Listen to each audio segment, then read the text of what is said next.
Então eu teria que colocar o I aqui. Então, corrigindo as minhas expressões anteriores, né? Isso aqui, esse cara, se isso aqui é Majorana, isso aqui é Majorana, xmi é real, e gama mi, se isso aqui é Majorana, então eu tenho que corrigir nas minhas expressões, então corrijo no início da aula aqui, que é alfa 0, mais i, xmi, gama mi, alfa 1. Agora sim, esse cara é Majorana, e esse objeto todo aqui é Majorana. Então é Majorana mais Majorana. Tinha um mizinho faltando, só consertar. Isso aí a gente deixa passar esses detalhezinhos. Supersimetria a gente sempre tem. Está devendo um fator I, e às vezes um fator 2 por causa dos distribuidores Majorana. Tem muita expressão que a gente tem que simetrizar, e aí ele está acostumado com o Dirac, que não tem o 2, e no Majorana tem o 1. Então está tudo acertadinho. Então a gente pensou, a gente tem esse tipo de transformação. Vamos pensar o seguinte, o que significa a gente ter uma simetria realmente numa teoria de campo? Vamos dizer, uma teoria clássica de campo. O que significa a gente ter uma simetria? Normalmente a gente pensa assim, a gente tem um multiplete de campos φ, tem parâmetros, que eu posso chamar assim, parâmetros εA, geradores GA, e J, e J. Vamos dizer que a gente coloque o I aqui para dizer que os parâmetros são reais e os geradores são hermitianos. Normalmente esse é o padrão de uma transformação, vamos dizer, não abeliana. Né? A variação, então isso aqui é a forma infinitesimal dessa transformação.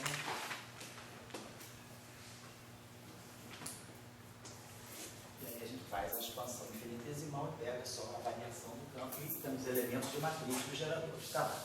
O que significa a gente ter, que a gente implementou a simetria na teoria de campo?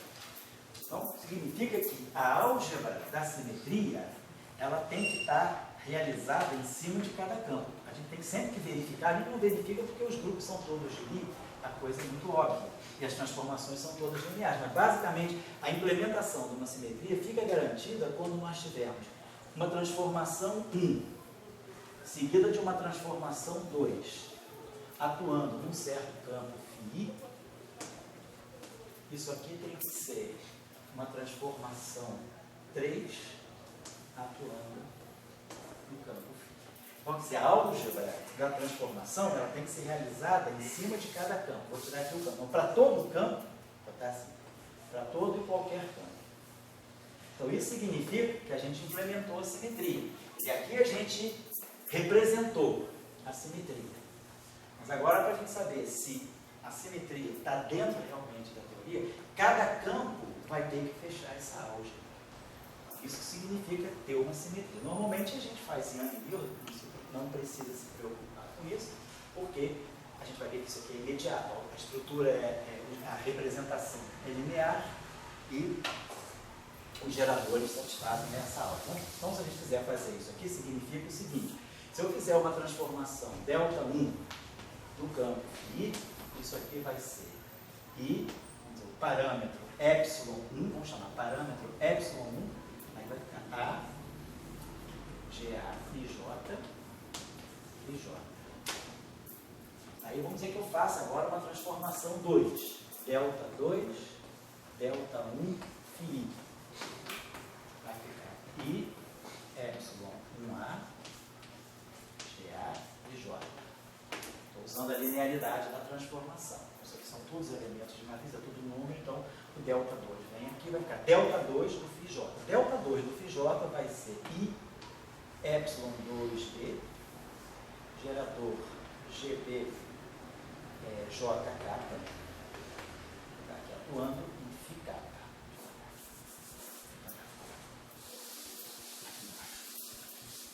Só colocar Δ2 atuando no Δ1 φ.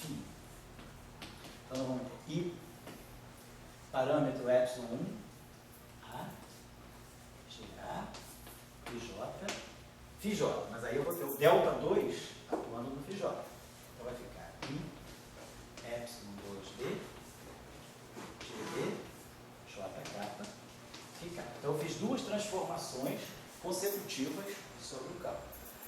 Agora eu preciso inverter. Vamos botar. Então isso aqui deu para nós botar aqui menos ε1A, ε2D, GA e J, GB, J capa, Φ capa.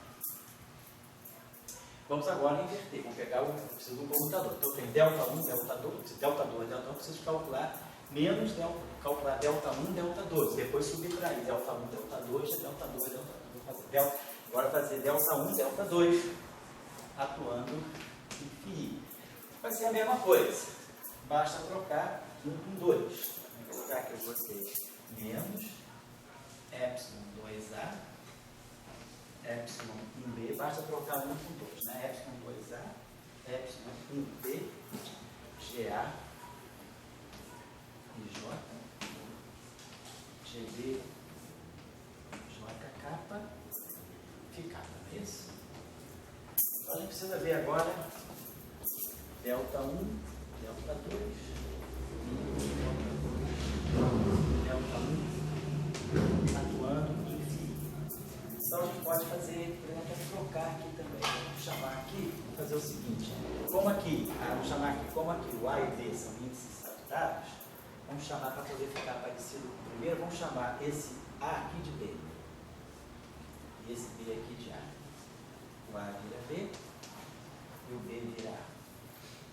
Aí eu posso fatorar nessa subtração, quando eu pegar esse termo menos esse, eu vou poder botar epsilon 1b, epsilon 2a na evidenciação. Bota aqui, ó, epsilon 1b, epsilon 2a.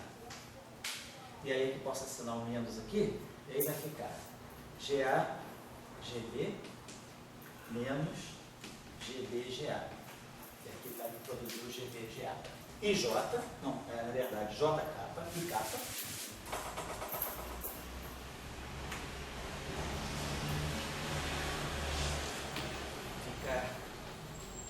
Fica I capa, perdão. I capa fica aqui.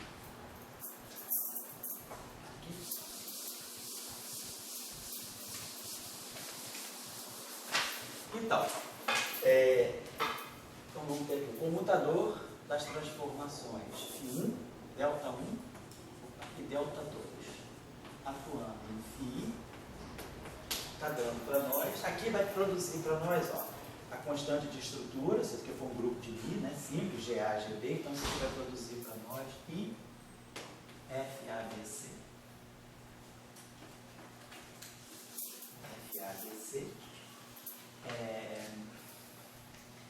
epsilon, aí vai ter esse sinal menos aqui, vamos colocar assim, menos epsilon, menos epsilon 1b,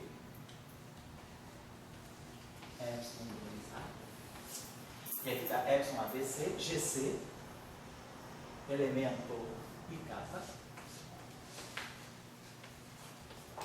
tá? Eu coloquei esse. Então, esse objeto aqui, ó, isso aqui, está fazendo esse menos epsilon 1b, epsilon 2a. Aqui está fazendo o papel do parâmetro epsilon 3c. Então a gente está podendo escrever que essa transformação aqui, ó, segue o mesmo padrão. Ela tem I, epsilon 3c, GC é um delta 3. I capa atuando em Φ capa. Então, delta 3. Então, esse I aqui já está embutido no delta. Né? Quando a gente definiu a transformação delta, ela era I epsilon G. Então, esse I epsilon G está me definindo o delta. Então, a gente está mostrando que o comutador de duas transformações atuando em qualquer campo é uma terceira transformação atuando naquele campo. É isso que significa que, classicamente, a simetria está representada em termos de campos. Né? A gente mostra que a álgebra se fecha em cima de cada campo. Isso é fundamental. Esse conceito é trivial nas teorias de Newton, a gente nem fala nisso, porque ele é automaticamente realizado. Em supersimetria, não.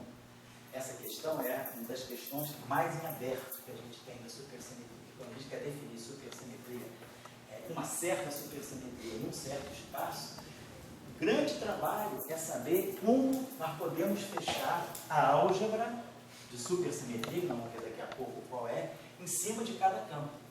E aí, às vezes, isso leva a uma tarefa que é muito árdua e que foi, basicamente, uma tarefa assim, muito importante, sobretudo no final da década de 70 até meados da década de 80, que era a busca dos chamados campos auxiliares da supersimetria, que era como obter diferentes teorias supersimétricas, fechando a álgebra em cima de cada campo. Muitas vezes você precisava descobrir qual era o conjunto de campos que estava faltando para aquela álgebra se fechar. Então, aparecem duas categorias de campos em supersimetria, que são os campos auxiliares, que todo mundo conhece. Os campos auxiliares são campos que aparecem algebricamente no Lagrangiano, eles não têm dinâmica própria, e os chamados campos compensadores, que são campos que podem ser eliminados por transformações de gauge. Então, todas essas supersimetrias estendidas, n igual a 2, n igual a 4, supersimetrias em dimensões mais altas, super Yang-Mills em 10 dimensões, supergravidade em 10 dimensões, supergravidade em 11 dimensões. Todo o trabalho que foi feito aí era conseguir construir o conjunto de campos que fecham a álgebra. Então, essa discussão de fechar a álgebra em cima de cada campo é aquilo que te garante que você realmente está construindo uma teoria de campos com aquela simetria. Estou reiterando, no caso que a gente usa, no caso do modelo padrão, nós não nos preocupamos com isso por causa dessa razão simples. A estrutura de grupo de Lie automaticamente garante que a álgebra se fecha em cima de cada campo. Então, nós não temos problema. Na supersimetria, isso pode ser um problema. Nós vamos ver isso no primeiro estudo da supersimetria, que é o chamado multiplete de Versonino, e a gente vai precisar entender o que falta. A gente vai precisar, então, apelar muito para esse conceito. Então, eu vou deixar essa mensagem aqui, né? Então, é crucial em supersimetria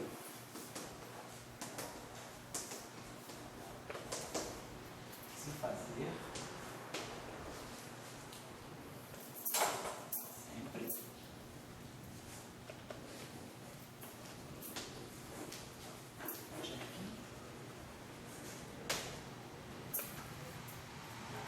fechamento da álgebra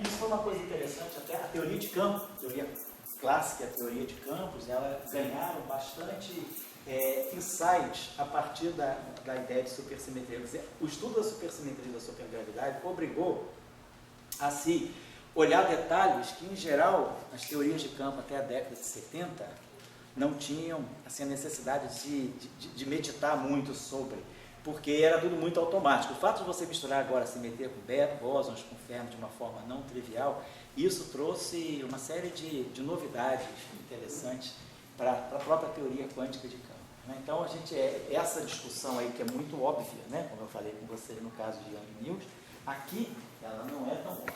A gente vai agora verificar isso aqui. Então, fechamento, deixa eu fechar aqui, o fechamento da álgebra. Então, essa discussão aqui é a discussão, se vocês olharem os papers de supersimetria final da década de 70, sobretudo, entre 77 e 81, vocês vão ver que a literatura da supersimetria está fortemente dominada por papers que falam, tipo assim, find the auxiliary fields of blá blá blá, search for auxiliary fields blá blá blá, closing the SUSY algebra in this situation. Então, sempre o fechamento da álgebra, a busca de campos que pudessem fazer a realização da supersimetria foi uma questão importante, porque isso não fica óbvio no caso desse tipo de transformação. Então, a gente conseguiu partir, estamos na estaca zero, no sentido de que é possível representar uma estrutura supersimétrica em termos dos campos mais simples que a gente tem do grupo de Lorentz, um escalar real e um fermi de Majorana, ambos sem massa, ambos sem carga, né? Dois A única coisa que eu estou levando em conta aí é a covariância de Lorentz, dimensionalidade e a categoria de espinor de memorado. Então, com isso aí, a gente se pergunta, conseguimos mostrar que é possível. Agora, vamos ver como é que eu preciso fazer para realizar a supersimetria. Então, vamos pensar aqui o seguinte, suponhamos que agora, então, isso aqui tenho esse parâmetro espinorial, então esse parâmetro espinorial está fazendo uma transformação, vamos dizer assim, SUSY 1. Tá? Essa transformação aqui, a primeira é o delta 1, tá? SUSY 1. Isso aqui é o meu delta 1. Então, a minha transformação 1 é essa aqui. Vamos colocar aqui. Transformação delta 1, φ é o parâmetro epsilon 1, psi, e aqui epsilon 1. E aqui o delta 2 vai ser o parâmetro delta 1, então, delta 1 em cima do psi vai ser aqui epsilon 1. Então a gente tem uma transformação com parâmetro epsilon 1. Uma transformação com parâmetro epsilon 2 é só botar 2 aqui. Então vamos fazer a primeira operação. Delta 1, delta 2 em cima de φ. Então, para eu realizar a simetria, eu preciso ver como a álgebra se fecha em cima de cada campo. Essa é a ideia. Então, delta 1, delta 2 atuando no φ. Então, vamos ver, vai ficar delta 1 do delta 2 φ. Delta 2 φ é epsilon 2 barrado psi. Esse aqui é o meu delta 2. Então, essa aqui é a minha transformação desse objeto aqui. Então, aqui eu vou ter epsilon 2 barrado delta 1 do psi. Vocês poderiam se perguntar, esse delta é fermiônico? Não, olha só. O delta no final do dia, isso aqui é epsilon 1 psi. Então, ele tem um caráter, o delta, ele está contraindo o campo fermiônico com o férmio, ou ele está contraindo o escalar com o férmio. Então, a gente pode passar por aqui sem precisar de comutar.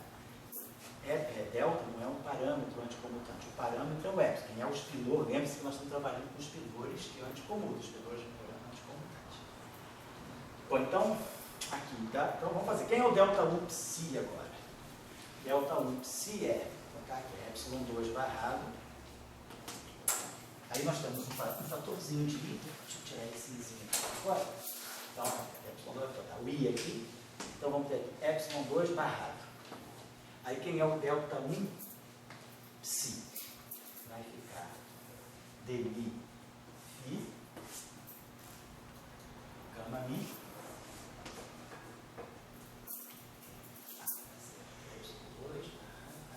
epsilon 2 barrado, né?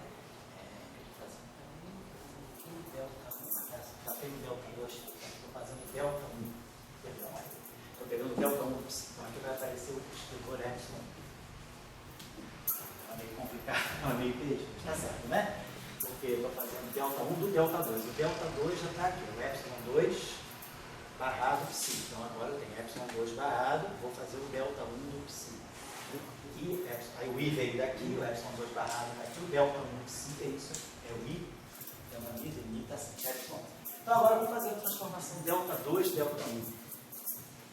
É só trocar um, então deixa eu acertar aqui, vou botar na forma final. Ficou assim, deixa eu botar aqui. Então isso aqui ficou, vou botar aqui assim, organizado assim, ficou I, dmi φ, epsilon 2 barrado, gama mi, epsilon. Então a outra transformação é só trocar o epsilon 1 com epsilon 2. É tudo igual, é só trocar epsilon 1 com epsilon 2. Vai ficar I, dmi φ, epsilon 1 barrado, gama mi, epsilon 2. Então essa é a segunda transformação. Né, então a gente precisa ver a álgebra. A álgebra é o comutador de delta 1 com delta 2. Delta 1, delta 2, é delta 1, delta 2, menos delta 2, delta 1. Vou botar isso aqui no outro cantinho, para você ficar reparando.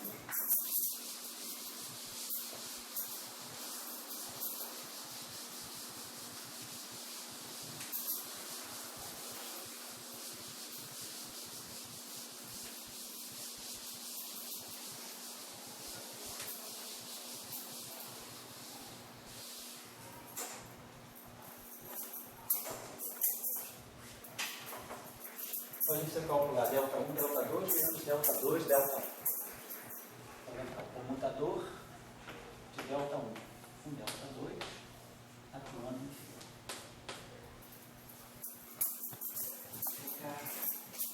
Tenhamos que verificar esse delta 1i. Então, primeiro termo aqui vai ficar epsilon2 barrado, gama i, epsilon 1.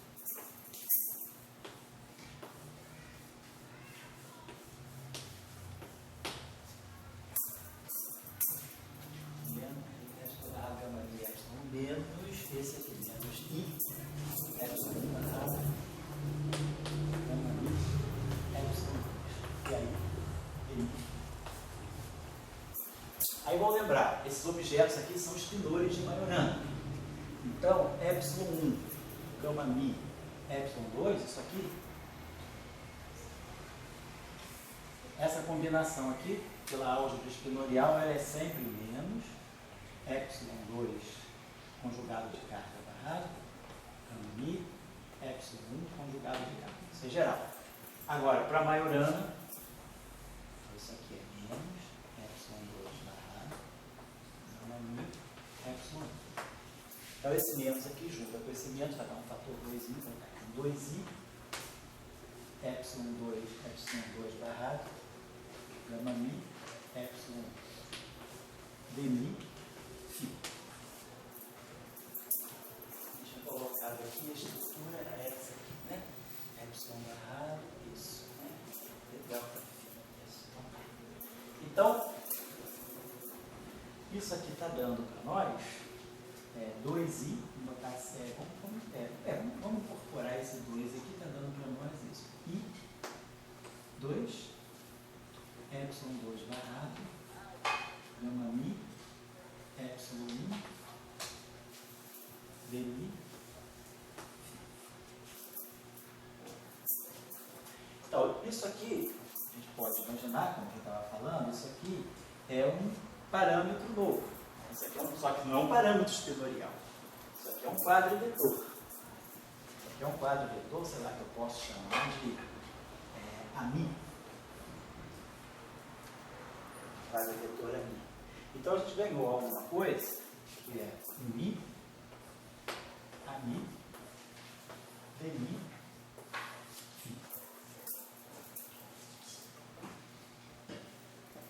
Então, isso aqui nós já sabemos. IDMI é o gerador das translações, é o momento. Né? Que faz o que faz a translação espacial é o operador IDMI, tá, isso aqui está fazendo alguma coisa do tipo. AMI, DMI.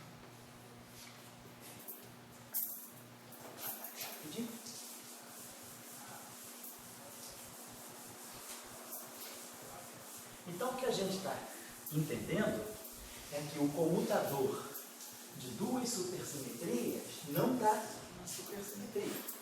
Ele se fecha numa translação. O que a gente está vendo é que o comutador de uma supersimetria com parâmetro 1 com uma supersimetria com parâmetro 2 está se fechando numa translação.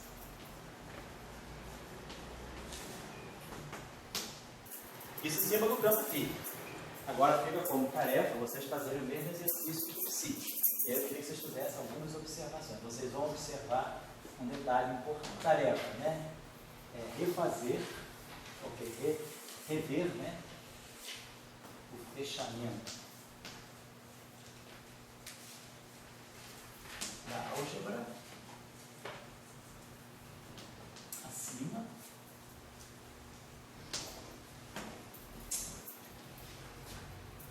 para sobre o campo psi.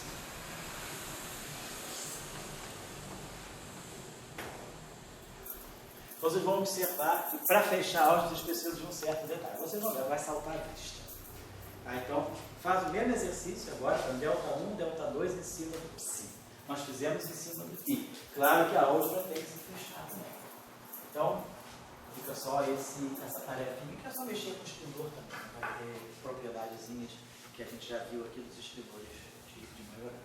Então, o que a gente está vendo é que, se eu faço, quer dizer, então a gente voltando lá para a nossa estrutura de cones de luz do espaço-tempo. Então, se a gente está lá olhando a estrutura de cones de luz e viu que por trás das transformações que são a simetria dos cones de luz do espaço-tempo, existem espinores, né, que podem realizar um novo tipo de transformação para nós, em cima, inclusive, dos campos do espaço de Minkowski. E aí a gente está propondo, né, uma forma muito heurística, muito simples, né, de o que seria uma transformação de supersimetria num dublete de um escalar, como o Fermi de Majorana. E aí a gente viu que isso lhe dá esse fechamento. Claro que a gente isso não deveria ser grande novidade para nós, porque nós já vimos lá no nosso exercício, que se a gente pegar aquela combinação, se ε1, então, se aquele espinor α1 satisfaz a equação espinorial de Killing, e o α2 também satisfaz a equação espinorial de Killing, que a gente está fechando, a gente está ganhando transformações do grupo fora. Então a gente imagina que as supersimetrias elas possam gerar mais do que translação. De fato, depois, assim, mais à frente, né, eu acho que não vai ser objeto desse curso, eu acho que é um detalhe, mas hoje, mais à frente no desenvolvimento da supersimetria, sobretudo no início da década de 70, uma coisa que se estudou muito foi a chamada supergravidade conforme. Porque é uma supergravidade onde o gauging não é só a supersimetria que é local, mas a gente tem translações locais, rotações lóricas locais, dilatações e transformações combustas conforme. Então, todo o grupo conforme é gaugiado. Então, mas basicamente a ideia está aqui. Isso aqui simplesmente é um caso muito particular dessa situação, em que os parâmetros que geram, que estão por trás dos geradores, né, das simetrias do grupo conforme, das transformações do grupo conforme, entre as quais estão as translações, eles podem ser obtidos a partir de combinação desses parâmetros fermiônicos. É o que está acontecendo, é o que está por trás dessa relação aqui. Então essa é a álgebra que realmente a gente adota para a supersimetria. A supersimetria ela não fecha a álgebra com a rotação, quer dizer, em geral, as rotações de Lorentz estão excluídas. O que a gente tem, com o Poincaré, a supersimetria ela pega apenas o setor de translação de Poincaré. Então, a nossa álgebra vai ser essa sim, vamos dizer assim. Translação com translação comuta, como eu vou escrever assim genericamente, depois nós vamos pegar o gerador. Mas basicamente a gente já sabe, lá do grupo de Poincaré, que o comutador de uma translação 1 com uma translação 2, né, é igual a zero. Isso significa, no fundo, que os geradores PMI, os componentes do momento, do operador de translação no espaço-tempo, eles comutam, são os IDLIs, derivadas comutam. Depois, né, a gente vai ter se a gente fizer a mesma coisa aqui, quiser pegar uma transformação de supersimetria e fizer o comutador com uma translação, isso aqui dá zero. Como é que eu vou fazer isso? Simplesmente pego o campo φ, vamos dizer que a transformação 1 de φ seja a transformação de supersimetria, seja ε barrado de φ. Então, essa é a transformação. Estou fazendo uma transformação de supersimetria em cima de φ. Agora, suponhamos que eu faço a minha transformação 2 seja uma translação. Vou fazer uma translação em φ. Translação em φ, nós sabemos, é I, um parâmetrozinho, um vetorzinho de translação, vamos chamar um vetor, sei lá, zeta-mi, dmi, φ. Então, se a gente aplicar, fizer uma transformação, se fizer uma transformação e depois a outra, o que eu estou dizendo, a gente vai pegar ΔI do ΔI em cima de φ, menos. Então, eu vou fazer uma translação em cima do φ, que é isso aqui. Aí agora eu vou fazer uma supersimetria em cima disso aqui. Então vai ficar uma supersimetria em cima do φ. Então ΔI, ΔI, menos ΔI, ΔI. Aqui não tem φ. Isso aqui dá zero. O comutador de uma supersimetria com uma translação dá zero, tanto para φ quanto para φ. Só executar essas duas operações aqui. E supersimetria com supersimetria a gente já viu que dá translação. Então a álgebra está fechando, né? Então a gente sabe que a gente consegue formar, quer dizer, uma simetria que tem uma álgebra fechada entre translações,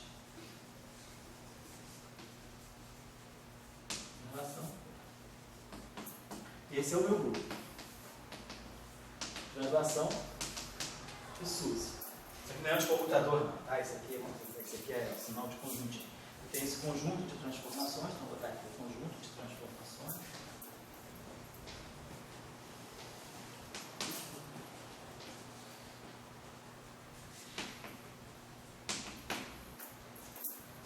É a chamada forma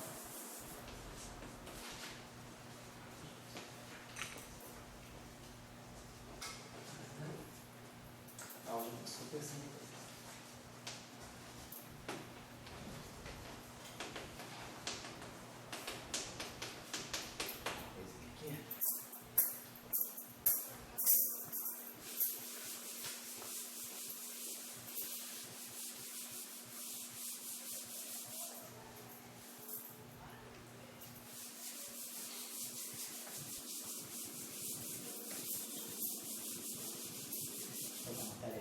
Vocês provocativas assim, mas não é difícil não, não é trivial, mas também não é difícil não. Simples, mas não é nem difícil nem trivial. Tá, aqui, beleza? Então tá, vamos apurar um pouquinho mais. Eu vou deixar uma tarefa aqui para quem quiser fazer. Nós podemos, por exemplo, nós realizamos a supersimetria em cima de um escalar e de um férreo. Então esses são os dois. Então essa realização, aí sim a gente vê o conceito de parceiros sai daí. É porque eu escolhi representar a supersimetria linearmente. Então eu estou dando uma representação linear da supersimetria, então eu estou dizendo que esses dois objetos aqui, esses dois campos aqui, são parceiros. Eu faço quer dizer, são membros do mesmo multiplete. Quer dizer, isso aqui forma um super multiplete, é o que a gente chama de um super multiplete. Super no sentido ou de supersimetria, ou porque ele mistura férmions com bóson. Isso aqui é um super multiplete, muito simples, né? Da supersimetria. O primeiro dubletezinho da supersimetria. Poderia se perguntar o seguinte: será que eu poderia formar, e se eu estivesse pegando um campo de gauge? Foto. Então, por exemplo, se esse cara aqui acaba sendo o campo de Higgs, esse escalar aqui é o Higgs, a gente pode formar um multiplete assim, onde o escalar é o Higgs. Então, e o parceiro dele, então, é o férmio de Majorana associado ao Higgs, é o que a gente vai chamar de Higgs 5. Então, a gente pode formar um dublete com o Higgs e o Higgs 5. Se o φ é o Higgs, o escalar, o férmio é o. Ou eu poderia pensar o seguinte: eu posso adotar um outro ponto de vista. Posso imaginar que esse objeto aqui, por exemplo, seja esse setor fermiônico aqui, seja o setor, vamos dizer assim, do elétron. Seria vamos dizer, se isso aqui representar o elétron pósito. Claro que, imagine, o elétron não pode ser o espelho de Majorana. O elétron é o espelho de Dirac. Mas ali a gente já sabe, eu posso compor. Se eu pegar um espelho de Majorana 1 e outro espelho de Majorana 2 e conjugar assim, eu formo aqui um férmio de Dirac. Eu posso formar um férmio carregado. Então, se eu pegar dois multipletes de SUSY, eu posso fazer o seguinte: eu posso pegar φ1, ψ1 Majorana. Vou chamar até de, não vamos chamar de precisa, vamos chamar de Ki. Então, pego um escalar real e um Majorana. Pego outro escalar real e o outro Majorana. 6 transformações de supersimetria aqui e 6 transformações de supersimetria aqui. Agora eu vou compor, fazer uma combinação linear. Vou pegar φ1 mais φ2. Vou dizer que isso aqui é o meu φ complexo. E vou pegar, então agora eu estou colocando a carga, a chance de colocar a carga elétrica. φ1 mais φ2, eu vou chamar isso aqui do meu psi. Então agora eu tenho um escalar complexo e tenho aqui um férmio de Dirac. Majorana mais I Majorana está Dirac. Então, eu poderia pensar agora, sem nenhum problema com a supersimetria, simplesmente eu compus, o que eu fiz? Combinei dois multipletes. Estou numa álgebra, a álgebra é uma estrutura linear, eu faço uma combinação linear de dois multipletes, eu ganho outro multiplete. Eu não mexi na supersimetria, combinei apenas representações. Que no fundo é o que a gente faz quando faz um grupo de lotes. Quer dizer, quando eu pego para formar um escalar carregado, né, o que eu estou pegando? Estou pegando um escalar real mais I vezes escalar real. Quando eu pego um férmio massivo, Dirac, eu estou pegando 1 meio zero mais 0 meio. Então eu preciso combinar duas representações para formar uma partícula massiva. Então aqui eu estou fazendo a mesma coisa, estou pegando duas representações da supersimetria e combinando para formar objetos carregados. Então, por exemplo, se esse φ carregado aqui e esse psi. Então, se esse objeto aqui é, por exemplo, o elétron, então na supersimetria a gente chama o parceiro dele o elétron escalar, que é select. Então, esse S aqui significa escalar. Então, eu tenho o elétron como seu parceiro escalar. Então, existe um parceiro escalar carregado do elétron. É uma partícula que poderia se medir. Se não é negar, você se espera medir. Ou, se esse cara aqui é um quark, eu posso ter aqui um scalar quark. Um quark escalar. É por isso que o Dória passou a gostar de supersimetria, porque aqui pega quark escalar. Ele gosta tanto de falar tanto de quark escalar aí nos cursos, né? Aí o dia que eu falei, na supersimetria tem, aí ele parou de ficar rindo da supersimetria. Né? Então a gente pode ser chamando supersimetria de gay, coisas assim. Né? Então eu acho que brincadeira do Dória, esse curso está andando rápido porque o Dória não está aqui. Se o Dória estivesse aqui, eu já estava, eu acho, falando o que é um espinor de Majorana, queria estar contra um monte de coisa. Está lá, então. Então, está aqui o elétron, então eu posso sempre combinar múltiplos. Agora eu poderia perguntar a vocês, a gente está sempre falando do setor de matéria. Por exemplo, o Higgs, né? O Higgs, o modelo padrão, na verdade o Higgs, que sobra, né? Ele é neutro escalar. Mas na verdade, quando a gente compõe o modelo padrão, eu preciso colocar um dublete de Higgs em extensão completa, eu boto um dublete completo. Então, claro que eu não posso formar também um modelo, a teoria eletrofrágil supersimétrica, colocando simplesmente um multiplate, onde eu tenho de supersimetria, um supermultiplate, um escalar real e um férmio real. Eu tenho que introduzir o Higgs complexo. Então eu vou ter que introduzir também um supermultiplate para o Higgs, aí pegar combinar, porque as duas componentes, a gente coloca o dublete de Higgs lá, e a gente coloca aquela representação que o dublete φ mais φ0, ambos são reais, são complexos. Depois, com a quebra espontânea da simetria e a escolha do gauge unitário, a gente mata a componente complexa desse e a componente puramente imaginária desse. Sobra só a componente real desse, que é interpretado como Higgs físico. Mas a gente precisa construir o modelo a partir de um dublete de escalares complexos. Então eu teria que fazer a mesma coisa aqui. Aqui eu só coloquei só para dar a ideia da estrutura. Então, a gente está vendo que a gente pode pegar o setor de matéria, né? Então, fazer uma versão supersimétrica daquilo que é a nossa matéria carregada, sejam leptons, sejam quarks, ou o setor de Higgs. Agora a gente poderia se perguntar, e o setor do fóton, se eu quiser fazer uma eletrodinâmica supersimétrica? Então eu preciso ter um fóton. Então, quer dizer, o nosso ponto de partida vai ser o fóton.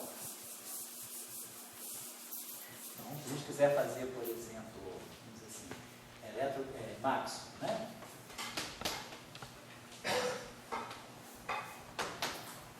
Se eu quiser fazer, eu vou acabar o 8,15 mais ou menos, tá? Se a gente quiser fazer mais, então eu tenho um multiplate eu tenho um super multiplate que tem que ter o campo de gauge. Claro, se eu tenho o campo de gauge, né, eu espero ter aí agora um parceiro fermiônico. Vamos dizer que eu coloque aqui um parceiro fermiônico, lambda. Então, esse aqui é o meu férmio. Eu estou com lambda alfa para indicar que é componente fermiônica, né, quer dizer, componente spinorial. Esse campo aqui é real.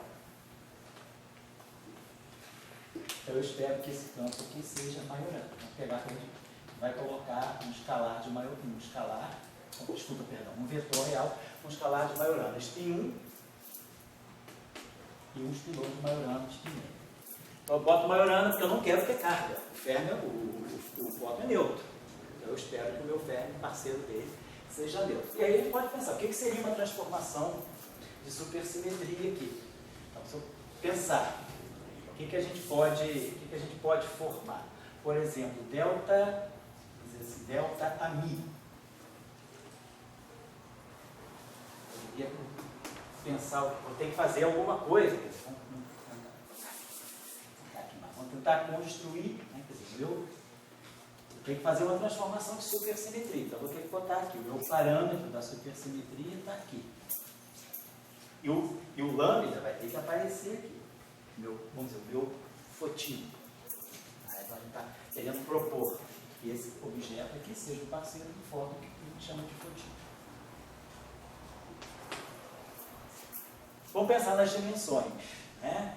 Então a gente já sabe que o parâmetro que gera a supersimetria, ele tem uma natureza estranha como um parâmetro, claro, que a dimensão canônica dele é menos meio. Nós vimos até que dava isso, né? Dava aquele epsilon pela transformação dos campos e depois pela translação, quer dizer, aquele epsilon barrado, gama mi, que a gente formou epsilon 1, epsilon 2, a gente formou duas transformações de supersimetria e isso aqui deu um quadro vetor translação. Isso aqui tem dimensão de comprimento. Então, isso aqui tem comprimento a meio, ou seja, massa menos meio, massa menos meio. Então, a dimensão canônica é realmente massa menos meio, como a gente já tinha visto, né? Então, o campo de Gauge, o campo de Maxwell, né, pela análise canônica, a dimensão dele é massa. Massa 1. Esse carinha aqui é massa a menos meio. Já tínhamos visto, parâmetro da supersimetria. E o lambda, se ele é um férmio tipo Majorana, não importa, a equação dele vai ser, o termo cinético dele deve ser I sobre 2, lambda barrado, gama mi, dmi lambda. Então, exatamente como no caso da elétrica, a dimensão dele vai ser 3 meios. Então, a gente pode imaginar aqui. Então, a única coisa que está me faltando aí, pelo jeito, né, poderia ser um gama mi, né? Poderia ter alguma coisa assim. A gente poderia ter algo assim, delta mi, faria sentido. Eu poderia pensar, isso aqui é real? Eu poderia compor isso aqui, epsilon barrado, gama mi, lambda, por exemplo. Mas vamos ver, esse cara aqui é real. Vamos tirar o conjugado complexo desse cara aqui. Epsilon barrado, gama mi, no espaço espinorial, o conjugado complexo de um bilinear é um barrado. Então isso aqui vai ficar lambda barrado, gama mi barrado, epsilon. Gama mi barrado é gama mi. Agora usando as propriedades da conjugação de carga. Isso aqui é menos epsilon c barrado, gama mi, lambda c. Agora, usando que isso aqui é férmio de Majorana. Tem um sinal menos. Então, essa combinação aí, quer dizer, a combinação com o gama mi de dois férmios de Majorana dá um puro imaginário. Né? E aí, esse puro imaginário eu só corrigiria colocando aqui um i. Então, essa seria, talvez, um bom candidato. Mas, o fóton é neutro. O fotino é neutro. Então, o fotino não tem transformação de Gauge. O férmio neutro, ele não tem transformação de fase, ele é neutro. Agora aqui eu tenho um dmi alfa. Se fizer uma transformação de Gauge, então essa transformação de supersimetria, ela não é interessante, porque desse lado aqui, em princípio, eu teria alguma coisa invariante de Gauge. Desse lado aqui, não.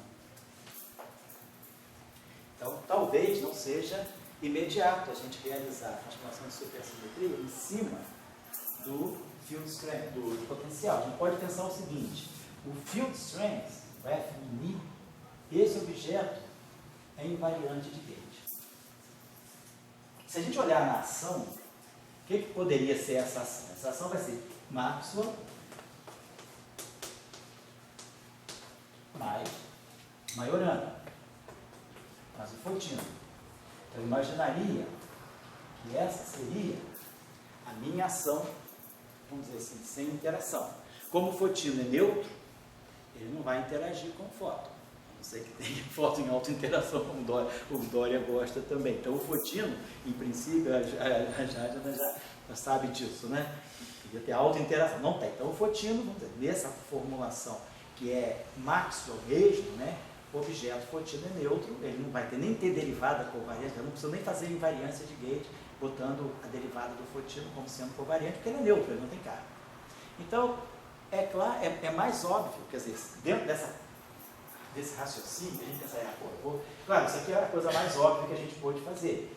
É o primeiro passo, fazer uma transformação que combine ferros para dar um vetor, ela tem que ser real, e tem que ter a questão, manter a dimensionalidade, eu acho que fica certo, não fica? Isso aqui é 1, esse aqui é menos meio, esse aqui é 3 meio, então fica tudo certinho. Porém, eu esbarro na simetria de gauge. O lado esquerdo não é invariante de gauge, porque tem um demi-alfa, se fizer uma transformação de gauge, o lado esquerdo muda, o lado direito não. Então é melhor a gente tentar realizar a supersimetria diretamente com o F'. Vamos tentar ver com o F'. Então eu poderia pensar o seguinte, em vez de fazer a transformação, vou pegar isso aqui, quer dizer, tem que transformar o AMI, tem que transformar o lambda. Mas aí eu vou relacionar o meu lambda também com o meu F'. Não vou relacionar o lambda com o AMI, porque do lado direito do lambda, da variação do lambda, eu tenho que ter alguma coisa, como o lambda é invariante de gauge, como o fotino é neutro, ele não percebe a simetria de gauge, esse lado direito também não pode perceber. Então o único jeito é jogar um F', fazer a transformação. Então eu poderia pensar algo desse tipo. Vamos ver aqui também as dimensões. Algo que envolvesse o epsilon, Majorana, e o F'. Só que agora, o epsilon tem dimensão menos meio. Vou dar só a dimensão aqui, menos meio de massa. O F' tem dimensão 2. 2 menos meio dá 3 meios. Então, a dimensão certinha. Então, em termos de dimensão, eu acho que eu não preciso mais colocar nenhuma estrutura, porque o F' já carrega a dimensão que combina direitinho com o F. Eu preciso acertar a covariância de Lorentz.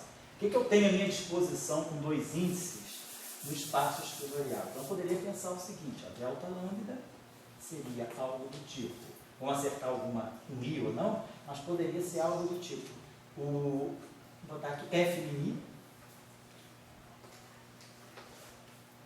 o gerador, aquele comutador das matrizes gama,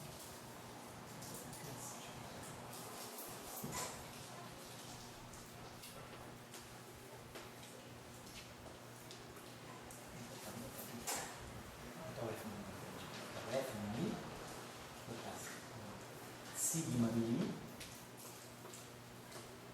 epsilon. Vou botar alguma coisa assim. Claro, isso aqui é um parâmetro espinorial, isso aqui é um ferro, isso aqui é inicial. Essa matriz aqui, como nós já conhecemos lá dos nossos estudos, né? Geralmente a gente define essa matriz comutador, pode ser I sobre 4, menos I, pode definir também como sendo a parte antissimétrica, né, do produto do comutador, a parte antissimétrica do produto de duas matrizes gama. Não é o gerador do grupo de Lorentz, em geral o gerador espinorial do grupo de Lorentz, nós colocamos aquele fator, menos I sobre 4, gama mi, gama mi. Isso aqui é o que fecha a álgebra de SO no 3. Mas é dentro desse fator. Mas basicamente a gente muito trabalha com essa combinação. Eu vou usar essa combinação, o meio de gama mi, gama mi. É o comutador.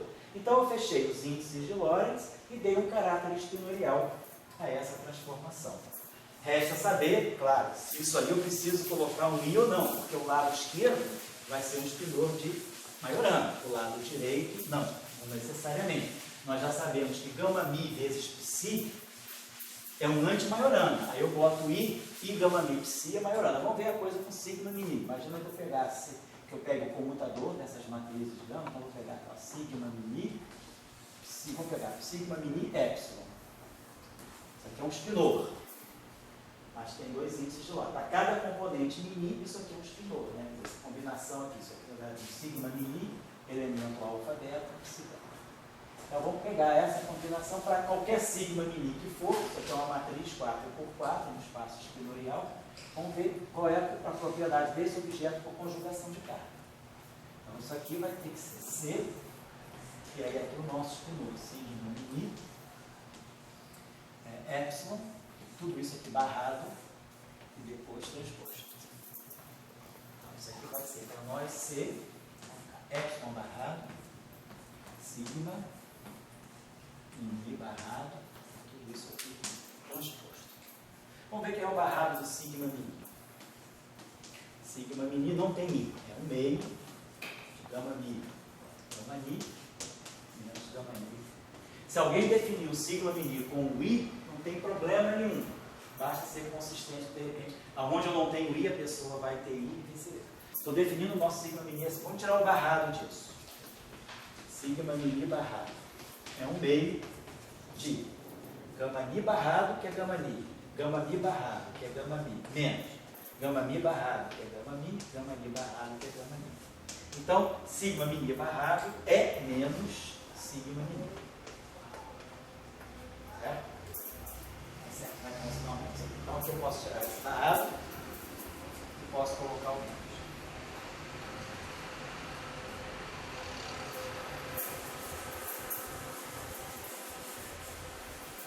O cara pode deixar tudo torto. Também todo mundo vai para passear, né? Eu estava os cartazes hoje. Então vamos lá. Então eu botei o sinal menos direitinho aqui, então ficou o seguinte: menos C. Aí vai ficar sigma mini transposto epsilon barrado transposto. Essa tinta pega bem? Pega. É? Sim. Dá para ver direitinho? Dá para ver. Então, C é menos 1, C. Então, a gente tem menos C, sigma, mini transposto, C é menos 1, e C, epsilon barrado transposto, é o epsilon de maioria, que é a quantidade de carga. Vamos ver agora as propriedades. Vamos lembrar o seguinte: C, gama mi transposto, C é menos 1 é menos gama mi. Essa é a propriedade da matriz de conjugação de carga. Então, sigma mini transposto, vamos ver o seguinte: C é gama mi, né? Então vamos botar C, sigma mini transposto, C é menos 1. Isso vai ser C. Sigma mini é gama mi, gama mi. Então vai ficar gama mi transposto, menos gama mi, gama mi. Gama mi transposto, C é menos 1. Aí a gente agora coloca C é menos 1, C. C, bota um C é menos 1, C aqui, bota um C é menos 1, C aqui no meio. Então, C gama mi transposto, C é menos 1 é menos gama mi, mas aí C gama mi transposto é menos gama mi. Então, vai ter dois sinais menos aqui, e aqui também vão aparecer dois sinais menos gama mi, gama mi. Então, C gama mi transposto, C sigma mini, essa propriedade também vai com menos. Então, a gente pode escrever isso aqui. Então, a gente sabe que isso aqui é menos sigma mini. Então, quando a gente transpõe, então isso aqui é menos sigma mini. Vai ficar mais. Vai ficar mais sigma mini. Então, se esse cara é maiorano, então isso aqui sai fora. Então, esse espidor é maiorano. Então, quando eu atuo com gama mi, eu tenho que recuperar o caráter de maiorana com o I. Com sigma mini, não. Basta deixar que isso aqui já dá maiorana. Então, não preciso colocar I. Então, o lado direito é maiorana, o lado esquerdo é maiorana, a dimensão está ok, com variância de Lorentz está ok. Então, a gente pode propor. E aí, não tem problema de simetria de gauge. Por quê? Porque F mini é invariante de gauge, e esse cara também é invariante de gauge. Então, não temos problema. Vamos ver agora quem é o meu delta F mini. Vou tentar propor agora alguma coisa para o meu delta F mini, que deve conter o quê? Vai ter que conter o epsilon e vai ter que conter o lambda. E vamos ver a questão aqui, então, isso aqui é invariante de gauge, isso aqui é invariante de gauge. Agora, o F mini tem dimensão de massa ao quadrado. E esse cara aqui tem dimensão, então, isso aqui é massa a menos meio, e isso aqui é massa a 3 meios. Né? Então, fica menos meio, com 3 meios dá 1. Então, aqui tem dimensão, está faltando uma dimensão. Então, a gente poderia pensar o seguinte aqui. Uma proposta, vamos ver se isso aqui pode fechar. Eu tenho que ter um parâmetro. Tem que ter os dois índices aqui. Certo? Temos que ter os dois índices. Então, a gente tem que ter o parâmetro, tem que ter o campo e tem que ter uma dimensão a mais, porque isso aqui tem dimensão de massa ao quadrado. Isso é menos meio e isso é 3 meios. Então, isso aqui tem dimensão de massa. Então, eu preciso jogar uma dimensão de massa aqui. Talvez o único jeito seja com uma derivada. Aí agora eu fico massa menos meio, massa 3 meios, da massa e massa ao quadrado. Então, eu já produzi massa ao quadrado na direita, massa ao quadrado na esquerda. Tem que acertar, claro, os índices e o caráter. Isso aqui é objeto real. Então, esse cara aqui é maiorana, esse cara aqui é maiorana. Então, a gente poderia pensar alguma coisa desse tipo aqui. simetria de invariância de gauge aqui está ok. Então vamos pensar, alguma coisa desse tipo poderia caber. Vamos dizer, gama mi, vamos dizer, epsilon barrado, gama mi, poderia ser assim, dmi, lambda. Dá uma olhadinha nisso aqui. Esse cara aqui, ele tem, então quer dizer, a dimensão. Isso aqui é antissimétrico, eu sou antissimetrizado do lado de lá, não pode fazer isso. Então esse cara aqui é real. Tá, então eu deveria antissimetrizar aqui.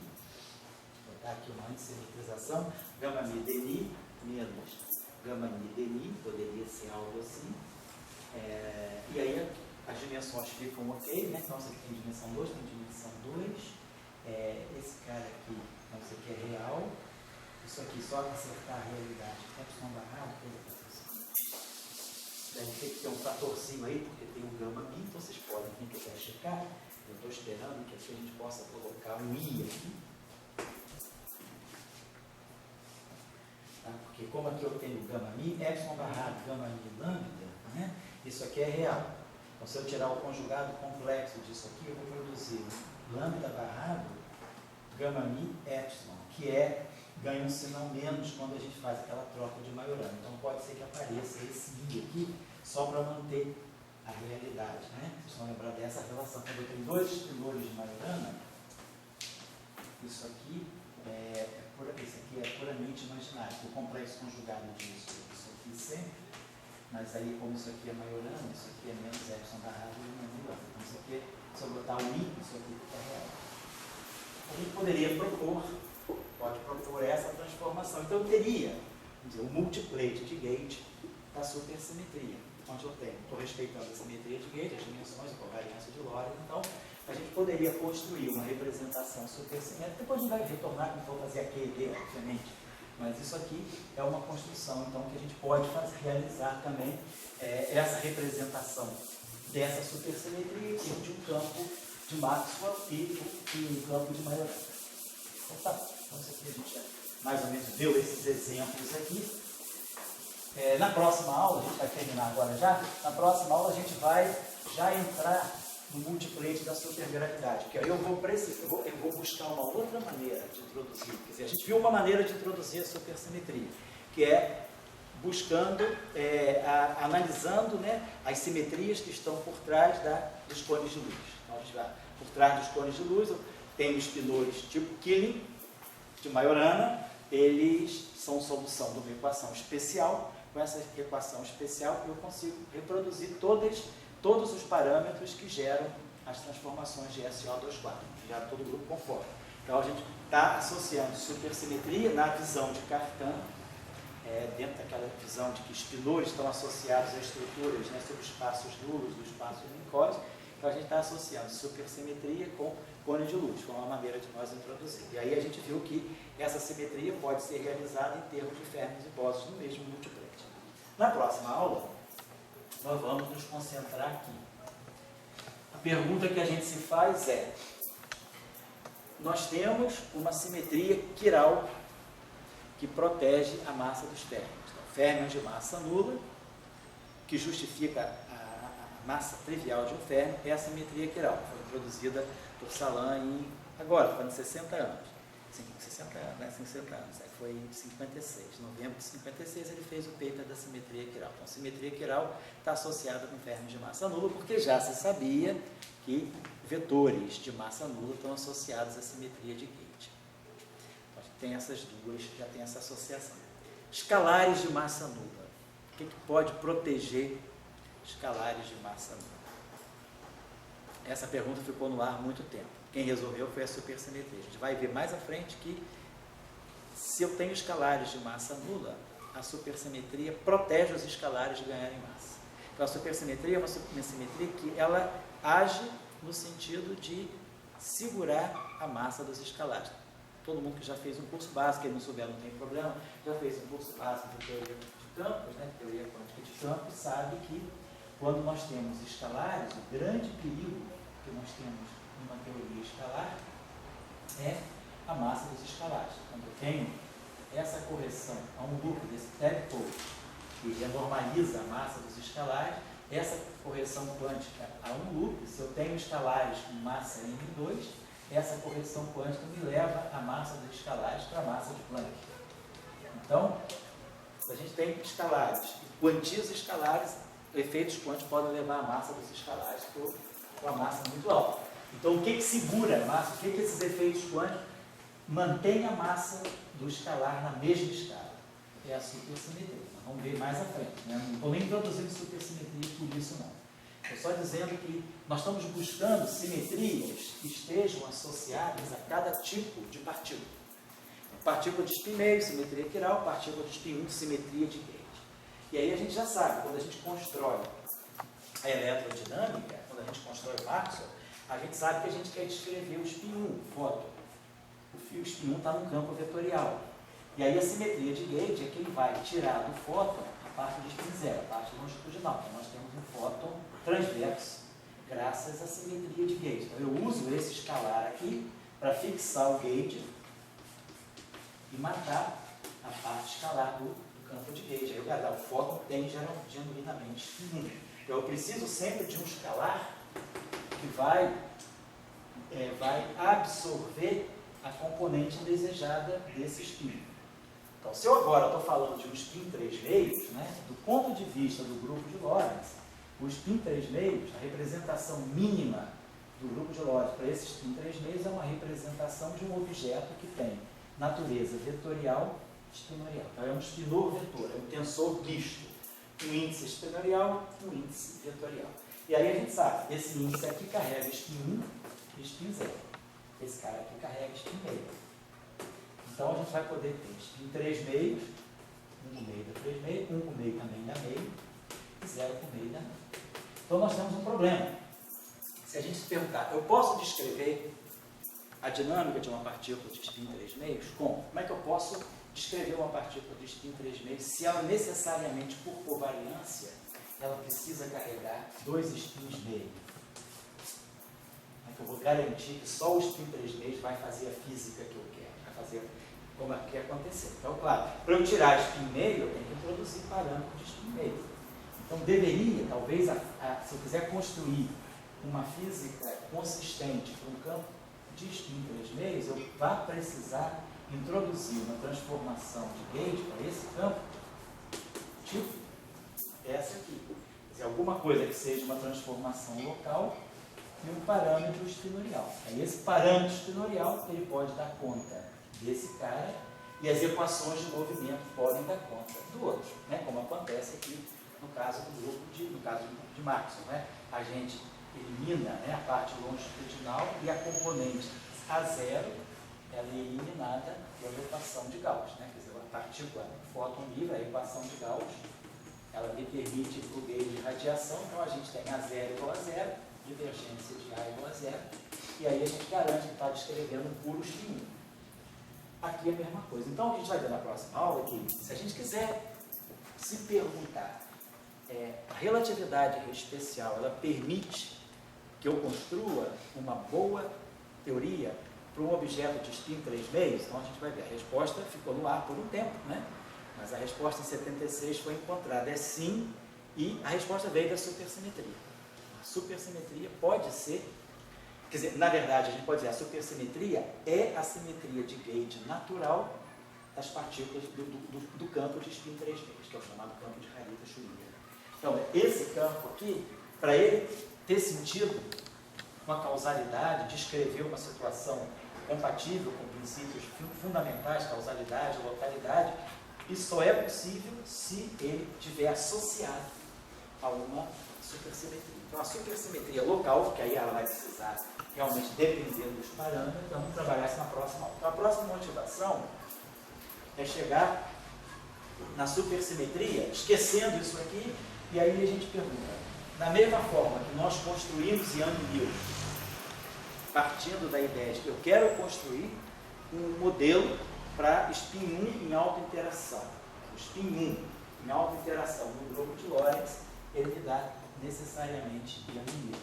E aí agora eu me pergunto, eu quero construir um modelo para spin 3 meios. Não precisa livre. precisa nem ser interação.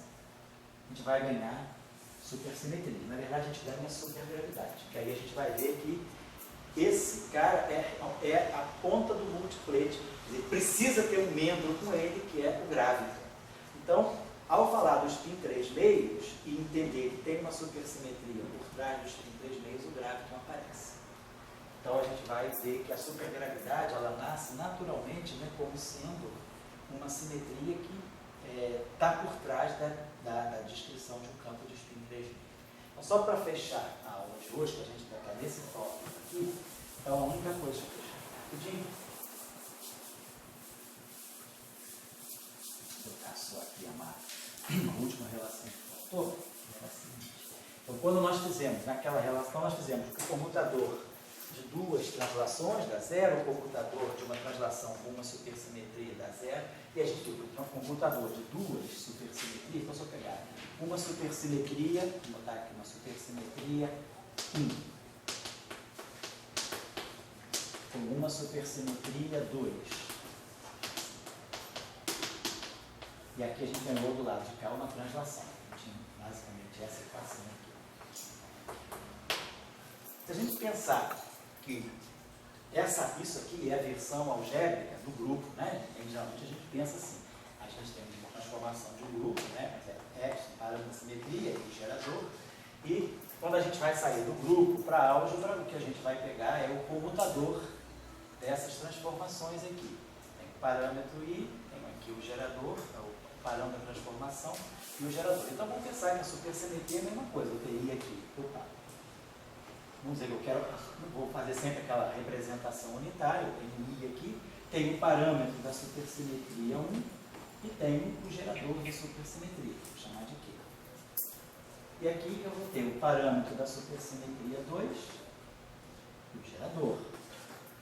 E do lado de cá, nós vimos que nós tínhamos uma translação, acho que dá para um AMI, PMI, basicamente o que a gente tinha.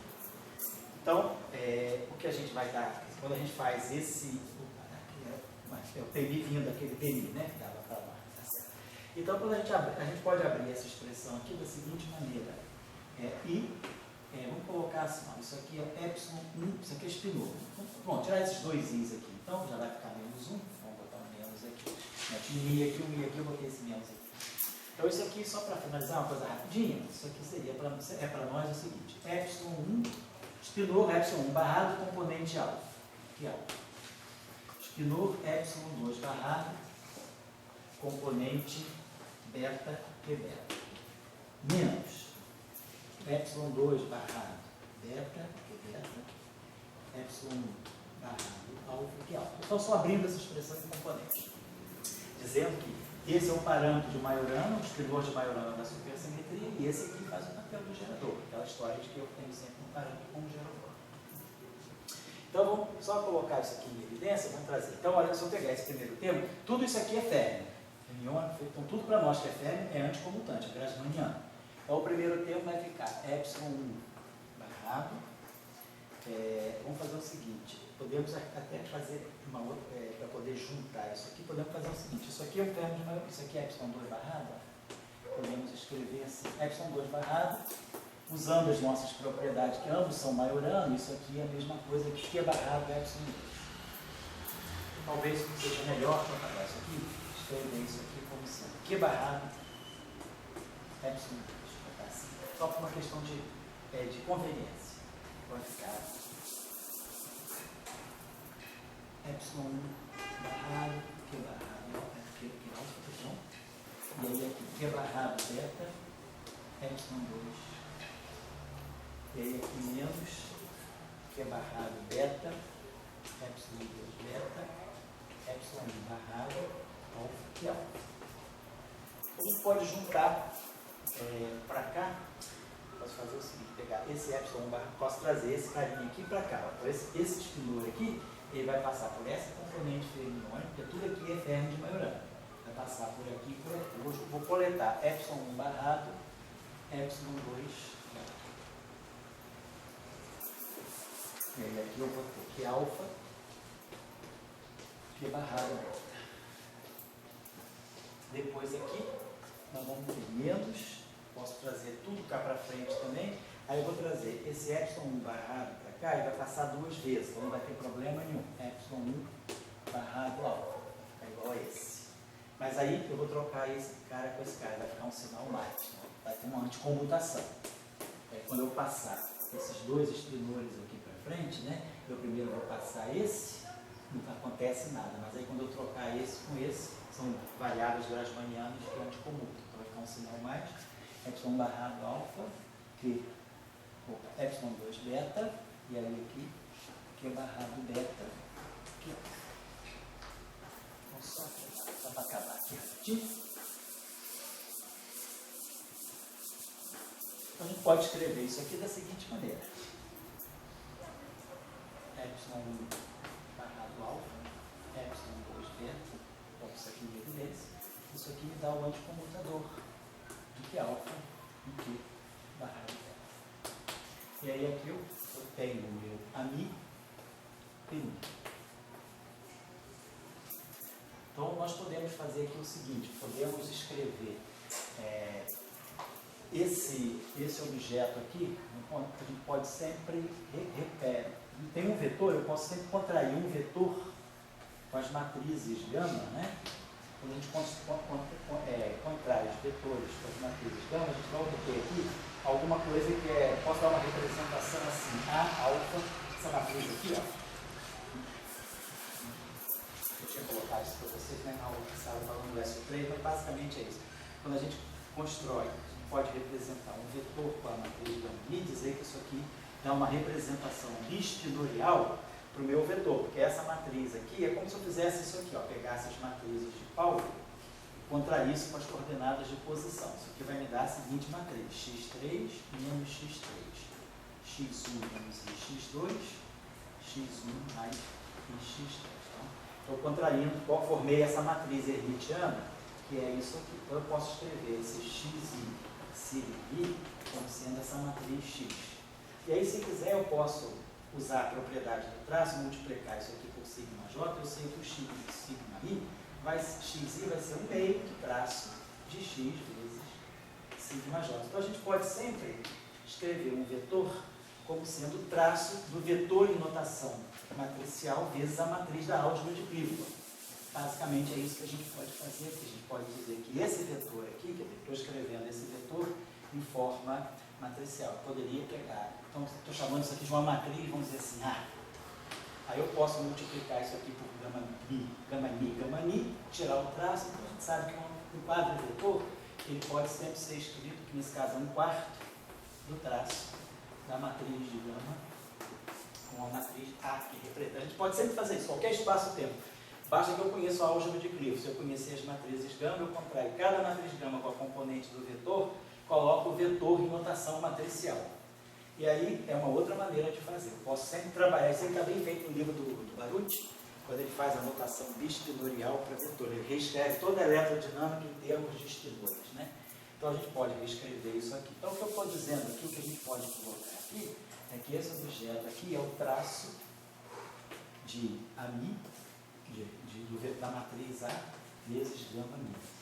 Esse vetor aqui, ele é escrito, a gente pode mostrar que ele é escrito como se, na verdade, ele é isso aqui, epsilon barrado, gama mi, epsilon 2. É esse aqui o meu ami.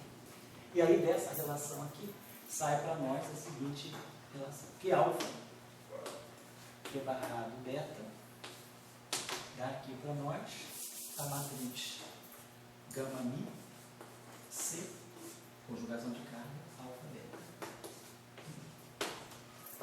Então, não digo é simples, não, é um exercício algébrico, sair daqui e chegar a essa relação. Na maioria das vezes, a álgebra de supersimetria é grafada desse modo. O anticomutador dos geradores pode ser escrito desse modo aqui. Eu acho que, na verdade, a gente até pode, na verdade, quando tem esse barrado aqui, sai só um gama mi, alfa beta. Se eu agora usar a relação entre o barrado e o espinor pela relação de Clifford, de Majorana, é aí que vai possível para cá. Então, muitas vezes a álgebra de supersimetria é grafada assim, com gerador de SUSY. Então, gerador de SUSY, anticomutador, porque naturalmente sai porque são anticomutantes, fecha com a translação. Então, basicamente, o que a gente está dizendo com essa relação é que duas transformações de supersimetria consecutivas te fazem uma translação espaço-temporal. Então, isso aqui é o suco dessa discussão. Então, só para finalizar, fechando, na próxima aula a gente vai sair desse finalzinho aqui e aí vai fazer a conexão com isso aqui. Se a supersimetria, se duas supersimetrias se fecham numa translação,